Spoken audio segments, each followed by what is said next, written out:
COVID-19 has changed the world in many ways. Today we sat down with Dr. Jonathan Dinman, a virologist, at the University of Maryland, who is not only studying the virus, but was also a victim of the virus, along with his family. We hear his story, what he's learned about the virus, and the impact on society. If you don't mind sharing, John, can we start with your personal COVID-19 story? Yeah, okay, sure. I'm a virologist, and I got COVID-19, so that's very ironic. We took all the precautions possible, wearing masks when outside, wiping down, like we'd get food delivery and that kind of stuff, wiping everything down with dilute bleach solution, wiping down our workspace afterwards, washing our hands till they were raw, et cetera, et cetera, et cetera. I ended up getting it. I think I might have gotten it probably while waiting in line to get into a grocery store. We were outside. We were socially distanced, 6 feet apart with tape on the pavement. I was masked, but I noticed this one day, that the wind was blowing straight up the line, right? And I remember thinking, oh God, if somebody upwind of me is shedding virus, I could be in real trouble. A few days later, I got a runny nose, and I thought, it's just, spring allergies. All the trees were in, the tree pollen was really huge. So I just used my, Flonase or whatever the generic version of that is. But the drip persisted. I think that was like a Wednesday. And then I really remember this. The next Saturday night, we ordered out from a local Chinese restaurant. And there was this one dish which was, like a cumin lamb, super Szechuan. I mean, on top of the red peppers, the Chinese peppers, they also had jalapeno peppers in it. And nobody in my family could eat it. And I was just chowing it down. And I realized, oh, no, I'm not tasting anything. And so then after dinner, I went and I took a sip of bourbon. And I only, it only felt like alcohol. So I took a sip of rum, and it felt like and I sort of went through taking sips at a time, and I realized I wasn't tasting anything, and I probably had COVID. So and then the next day I spiked a fever. Day after that, my wife and I went to a testing site. We got tested, and the next day after that we came back positive. So I went the route of high fever and and pneumonia, whereas my wife went the route of like stomach cramps and muscle aches. She never spiked a fever. Both my daughters also got it. One just lost her sense of taste and smell for a couple days, and the other one had a fever for a couple days and then was sort of tired for a week. But I really, I'm over 60. I'm a male. I have type AB blood. And it seems that all these things conspired to just give me a bad version. So after about a week of just constant fever, I was dehydrated. I was just totally dehydrated. I was pounding down Gatorade, trying to keep my electrolytes up, but it just didn't work. And, I guess after a week, I just gathered up my stuff and said to my wife, it's time, you got to take me to the hospital. I went to the hospital, and they were great. I walked in, said I was COVID positive. Boom, boom, boom. Within 5 minutes, I'm admitted, and I was in a negative pressure room. And the most efficient med tech I've ever seen just bustled through and did all the tests. An EKG, took blood, put oxygen on me, gave me a chest X-ray, just bang, bang, bang, bang. And within 10 minutes, the blood analysis was done. Showed I was dehydrated, had low sodium.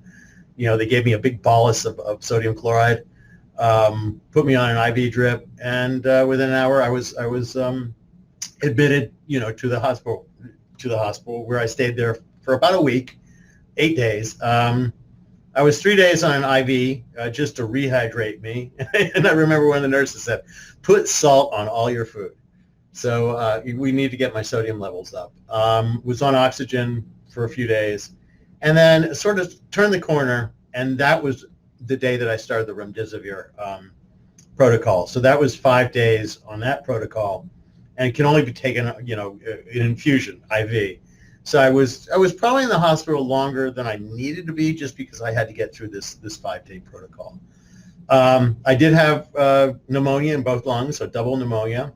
It's funny, I took a picture of my x-ray, chest x-ray, and sent it to my brother-in-law, who's a pulmonologist, and he texted back and said, "I'm not impressed." And I took that as good news, because he doesn't want to say, "Oh, that's interesting," or "That's challenging."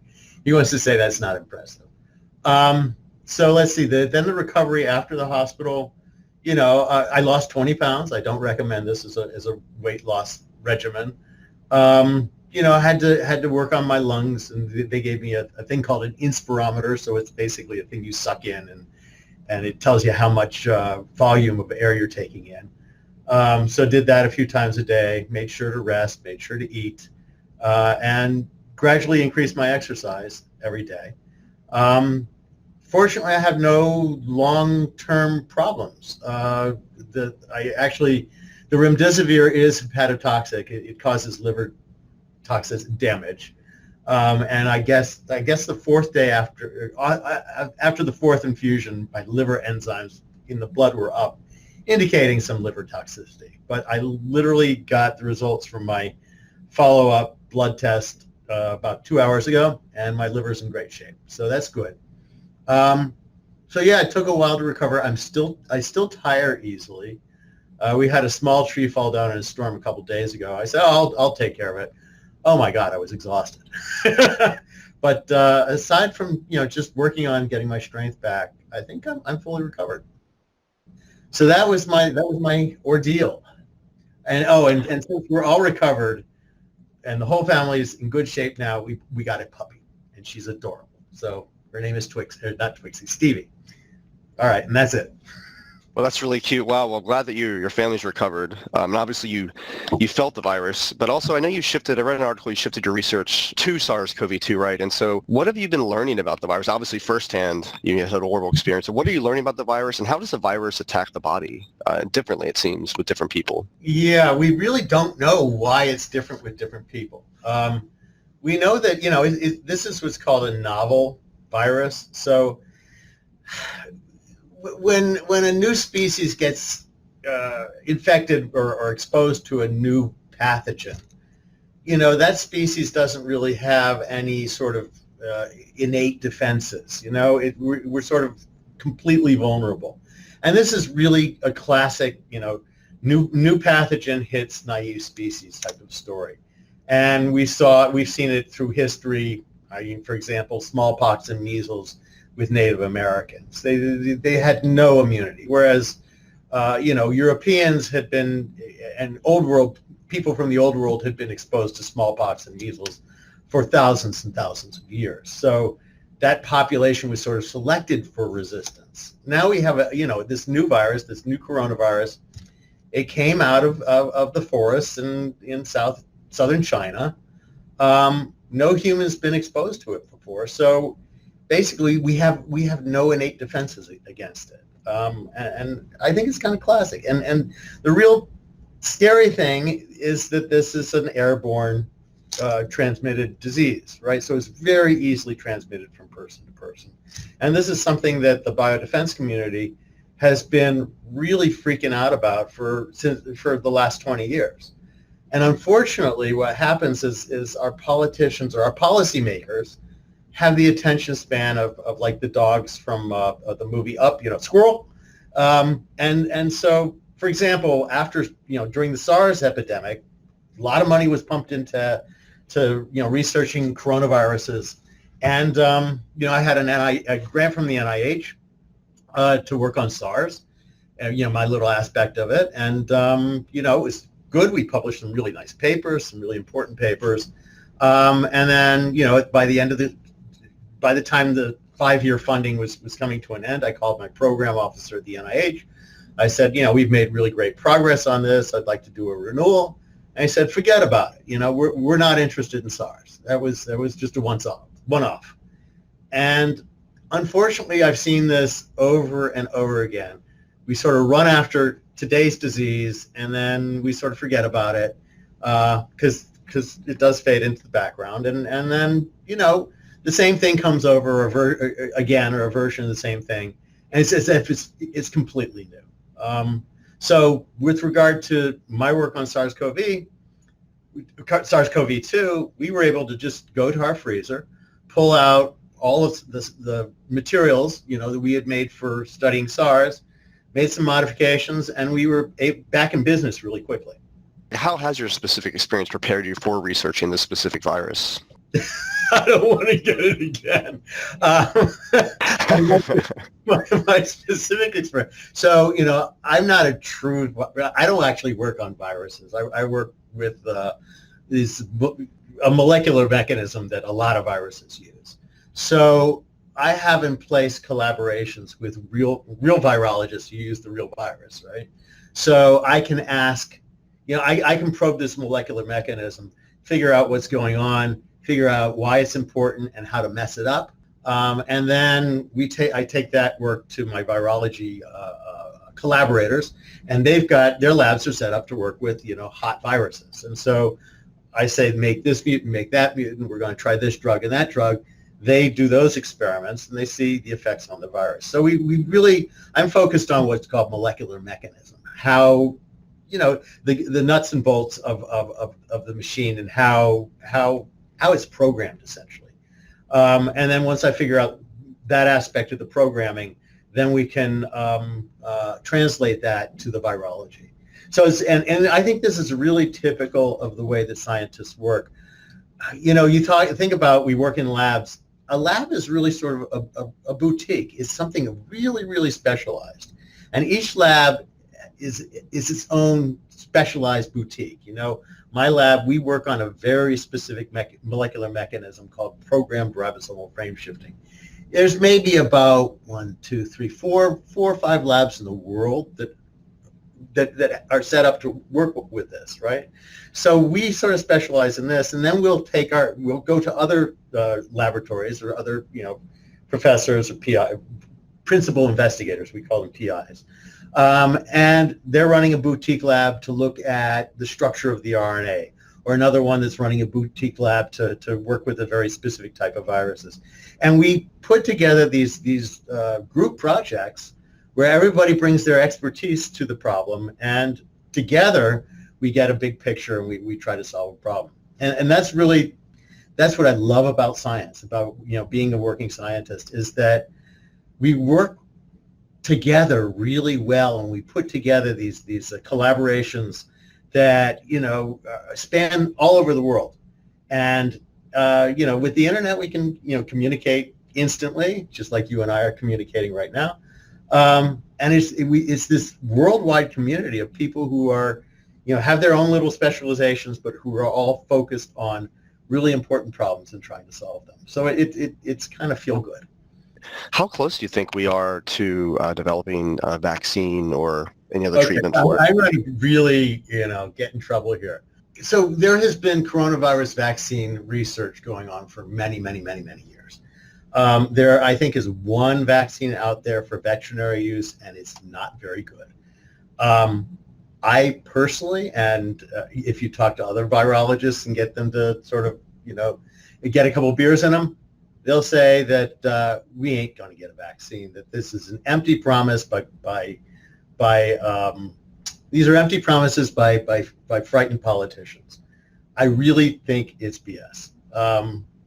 That's my opinion. The people who work on vaccines, they're very happy to tell you otherwise, because they're getting funding to do it.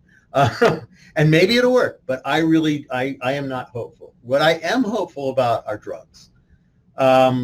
What I've seen with this virus is with each new virus that sort of catches the public attention, the rate or the speed at which we dissect it and figure out how it works gets faster and faster and faster. So what I've seen with SARS-CoV-2 is just this incredible flood of information as we are just ripping it apart, getting under the hood, figuring out how it works, and tinkering with it.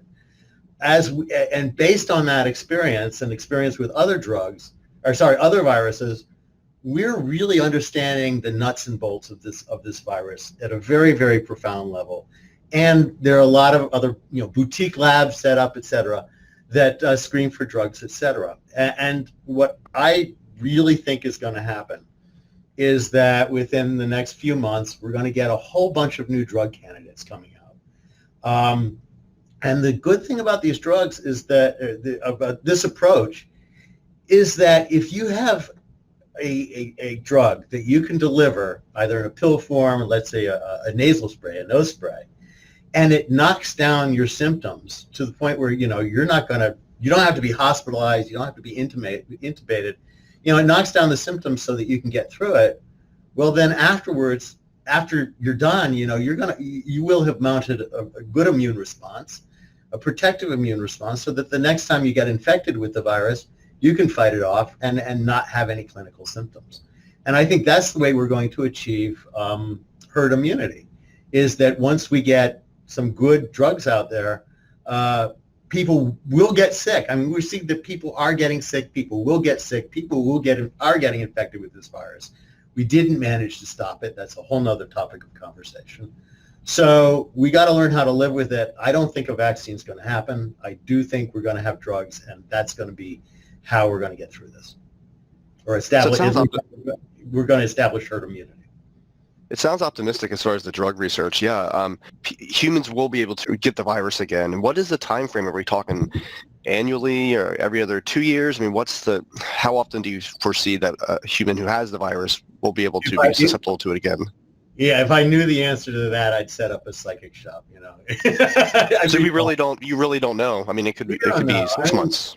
We don't know. But here's so this is actually something that's bothered me, and I want to clarify the difference between infection and getting infected and developing clinical symptoms, right?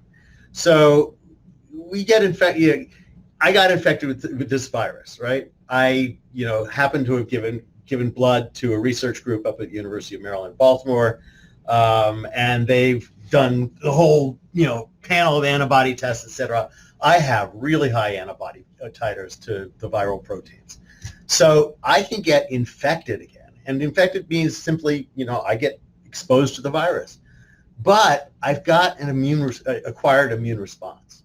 And so I could get infected but never show any symptoms because my immune response can fight it off. Now, let's say we go another year or two, and my immune response is tapered down somewhat, but I still have an immune memory of this. And maybe, the virus has sort of gone through some mutational cycles and is somewhat different from the original virus I got exposed to. The thing is, I still have this, what we call immune memory. We have B cells. B cells make antibodies. T cells mediate what's called the cell-mediated immune response. I won't get into that. But these B cells and T cells, a small population of them hang out forever, at least for 50 years, right? And so when you get infected with the same agent or a similar agent, again, these guys that have been hanging out, these memory B cells and memory T cells, they can recognize this, say, hey, I've seen this before, and they're off to the races very fast. So yeah, if I get infected with this another year or two from down the line, I may not even know I got infected, or I might just get a cold. And that's what we talk about, establishing herd immunity. We, for example, the first time the human race or the human species got exposed to influenza, it was really bad. That was 1918. And every year since, we've been exposed to influenza, and it's never been nearly as bad as the 1918. Every 20 years or so, there's a new version of flu, a big reassortment of the genome. It's like shuffling the deck. And it's a flu that's kind of unlike any flu we've seen before, so we have a big epidemic. But it's never been as bad as that first time. And I think that's the key. This is the first time we've been exposed sort of on a global pandemic level to this type of coronavirus. And we just didn't have any defenses. So as this virus moves through the human population, this is classic host pathogen coevolution story. And we've seen it many, many times. I mean, remember with the turn of the century, we had West Nile virus, right? And when it first got to the United States, it was killing a good number of people. It basically, came into the United States, New York Harbor, and it spread, basically east to west across the country over the course of about 5-6 years.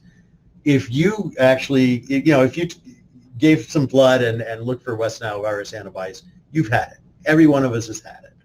When it first hit the human population, it sort of, it had a big effect because we were immunologically naive. But now we're no longer immunologically naive. And so, it kills a couple people every year, but that's basically it. So I think with SARS-CoV-2, it's going to run its course. It's tragic. It's absolutely tragic the way it's running its course. But 10 years from now, it's not going to be a big deal. How do you think the CDC and the World Health Organization, how do you think they handled this situation? I think the WHO tried to do what it could do, and it got kneecapped politically because a certain large country the leadership of a certain large country was more interested in figuring out how to monetize it for personal gain. And I think the CDC was also kneecapped politically. Assuming this large country is the U.S., how do you think the U.S. government has handled it, as well as state per state? U.S. government? What U.S. government? We don't have one, man. We don't have a functioning government. No, it was completely blown at the national level, absolutely. And then it was pawned off on the states, and then the federal government has not given the states the support that they've needed, and contracts have been awarded to politically connected people. It's corruption. But that is the Trump administration. Do you think some states are handling it better than others? I mean, sort of being on their own, as you said. Yeah. So I live in Maryland. We have a Republican governor, but we have a completely Democratic state legislature. So these guys have got to work together, and our governor has done a tremendous job. Governor Hogan has been very, very vocal about his disdain for Mr. Trump, and he's the other thing about Maryland you have to understand. Maryland's not it's not a northern state. It's not a southern state. It was sort of right in between during the Civil War. Marylanders are very middle of the road. We go on facts. We don't go on the facts on the ground. We really don't go on ideology. And we've also got no oil. We don't have any natural resources. And so our natural resources are our people. And we've always stressed education, public education. It's really strong here. We have a very strong biomedical infrastructure.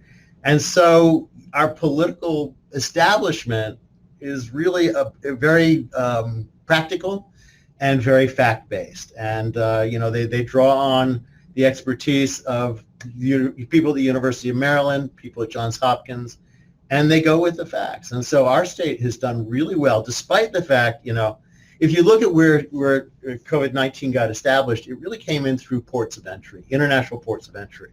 So we have New York and LA and Seattle and San Francisco. And the DC area, we have 3 international airports. So our rates, our infection rates were really high in the beginning because we're major port of entry. But we're able, our governor and our local officials really clamped down on it, and they instituted really severe restrictions. I think we're now we've just opened to level 2, but we're being very, very cautious about it, and so the states and localities that took it seriously are doing well now, and those that did not, well, we're seeing, look at Florida, look at Texas, look at Arizona, look at Oklahoma.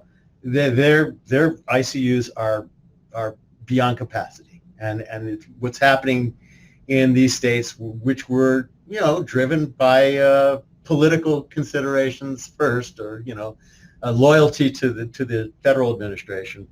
We're seeing tragedies tragedy after tragedy unfold right now. Now, it's been interesting to see the immediate social change, social distancing, distance, remote workforce, almost immediately, if possible. Do you see these new social changes kind of as the new normal, at least for a while? Oh yeah. But I really pity. That's not the right word. What we're also seeing is that people whose jobs make them, they're essential workers. These are the people who are poor.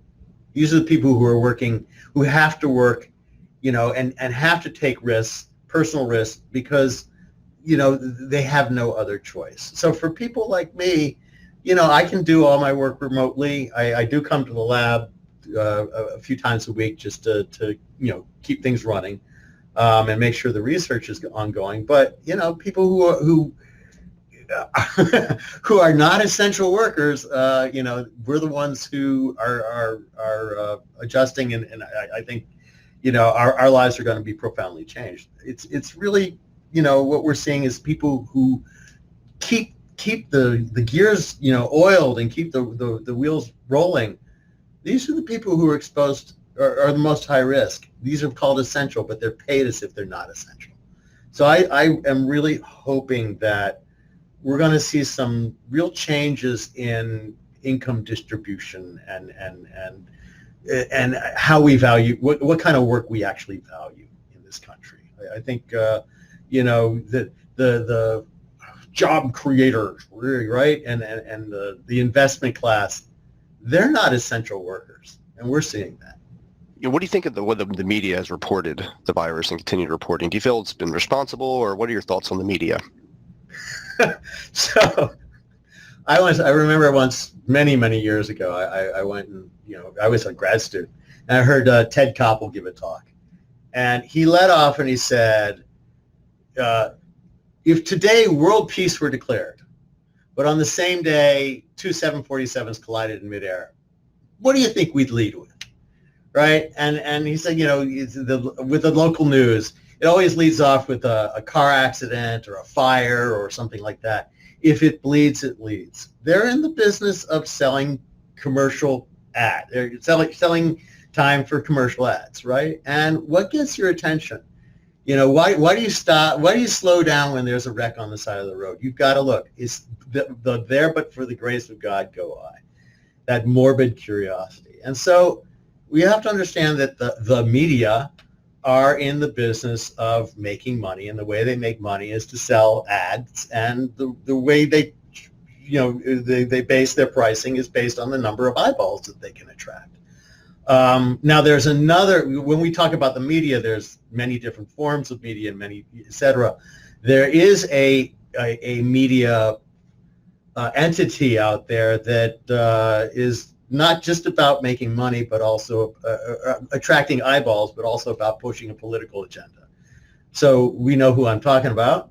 And it was an interesting story, I think in the Washington Post this morning, about a number of different studies had shown that where Fox News viewership was the highest was where the most risky behaviors were associated with. So essentially, people who watch Fox News are following the what do I want to say, the agenda, the political agenda is being pushed by them as well. Yeah, actually, I think it was a podcast or a research article I read, and I don't know how large the sample size was, but they said that it's interesting as an antidote that as far as conspiracy theories, the same people who believe that the coronavirus was man-made, engineered, maybe in China or somewhere, those same people are the ones that will believe that there's fear-mongering and we should be able to go outside and we don't need to social distance. It's like, wait a minute, is it man-made and not harmful? Like, I don't understand. Well, yeah, exactly. But, it's there. What do I say? So when I was a kid, there was I read science fiction, and I still read it. I love it. And there was a book, I guess in the early 70s, called Future Shock by Alvin Toffler or something like that. And his thesis was that technology, the rate of change in technology is getting faster and faster and faster. And we're going to reach a point very soon when basically we can't keep up with the changes in technology. I saw a meme the other day. There's a picture of a woman wearing a mask. She's taking a picture of an ice cream cone with a smartphone. And the caption on it was, "I wish I could go back to 1995 and show somebody this picture in 1995 and ask them what this was about," right? The changes that we have lived through in our lives technologically have been huge. And there are just a lot of people who can't keep up with it, right? Who can't keep up with it, and they've experienced future shock. And so many of them have made the conscious decision to reject new knowledge and just rely on sort of the patriarchal, we'll tell you what to think and what to believe in, what to know. And so these are the evangelicals and the people who live in a faith-based reality. I think it's very patriarchal in that there's a guy on the top, and there's always a guy, and he's telling you what to do, and then there are the deputies and the lieutenants who will enforce it, right? And when we have these sort of patriarchal hierarchies, they become corrupt and they do bad things. So you look at the church's sex scandals, and it's et cetera, et cetera, et cetera. And so, but it feels really good, I think, to sort of be in this bubble of I understand the world, I understand the universe. This one book or this one way of living is just going to explain it all for me, and I don't have to have any doubt. I don't have to have any fear. I don't have to have any existential anxiety, right? And so a lot of people chose that path, and so they're very susceptible to being told what to think, and they ignore any kind of cognitive dissonance. So the cognitive dissonance: this is man-made virus, but it's not going to harm us, so I don't have to wear a mask. I mean, that's inherent contradiction, right? But these worlds that are composed of just, what do I say, an all-consuming theory of everything, they're going to be inherently contradictory because, as George Luis Borges said, you can't make a map of the world on a one-to-one scale. And so the choice is really to either hide your head in the sand and pretend to believe in a false human construct world, or you accept existential anxiety and accept the fact that you just don't know things, and you're cool with it. And that's what I actually love about scientists, is we are so comfortable in our ignorance. We're comfortable not knowing. I'll say, gee, I didn't know. I don't know. I'll do so. Let me design some experiments, and we'll try to put together, to answer that question. And if we're successful, we answer that question, and we'll come up with 10 more things we don't know. And it just becomes this process of discovery. Just like walking along a path. It's like, oh, look at that, look at that, look at that. It's a really, for me, it's a really fun way of living. And but you have to be comfortable with ignorance, with not knowing everything. Well, us non-scientists, thank you, scientists, the world of scientists, to ask the questions. John, I really appreciate your time. It's been an interesting conversation. I want to ask you, again, outside of actually curing the virus, if you could snap your fingers, what would you change the most, or what would be the biggest change if you would want to press upon people to do, whether it's prevention or, what would make the most impact if you wanted to impress upon someone listening to this? Wear a mask. Be a socially responsible adult. Just start adulting, Oh, a mask imposes on my liberty and my freedom, but it's okay to carry a gun. Really? I mean, if you're so afraid that you have to carry a gun around all the time, you're not afraid of wearing a mask. You're going to be defeated by a mask. Just be a socially responsible adult. Think of other people for once, and think for yourself instead of following orders. In the Nuremberg trials, when they put concentration camp guards on trial, and the guards would say, I was just following orders. And that was shown to not be a valid defense. So, just following, well, I was told by some authority figure that I should do something. I don't need to wear a mask or whatever. No, just be a responsible adult. Try to discover something called the social contract and be responsible. That's the bottom line. Wear a mask. It really works. And it's not all that inconvenient. And, if you find out you have bad breath, well, you can do something about that too. That's a really good point. Good point. Well, before we go, I did read that you lost your father-in-law to COVID-19. I just wanted to say sorry for your loss. Yeah, it was. I mean, he had been in the declining for about a year and a half, anyways, and so he was very vulnerable. And when he caught it, it was no surprise. The process of mourning over Zoom was really interesting. It was. I mean, it was morbidly funny at times. At other times, it was really moving. Actually, okay, I'm going to lose it here. When I went to the hospital, I was in the same hospital that he died in, and one of my nurses had treated him. And for me to share this, for us to share this together, was really, really moving. And it was very, very meaningful to meet the people who had cared for him. It was really important for me and for my mourning process. My father-in-law was really. He was just a wonderful man. He was a human being in the whole sense of the word. And to know that the people who cared for him in the end, to know them and know that they really cared for him, that was important for me.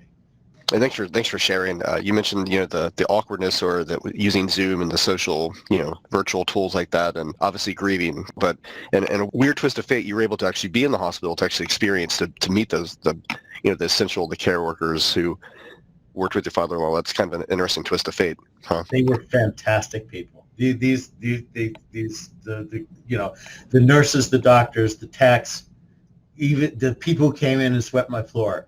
They were all just upbeat, wonderful people. Wow, just that they give me faith in humanity. Of the freedom of speech and the creation of science. State our dangers and our opportunities. This is our challenge. This is our time.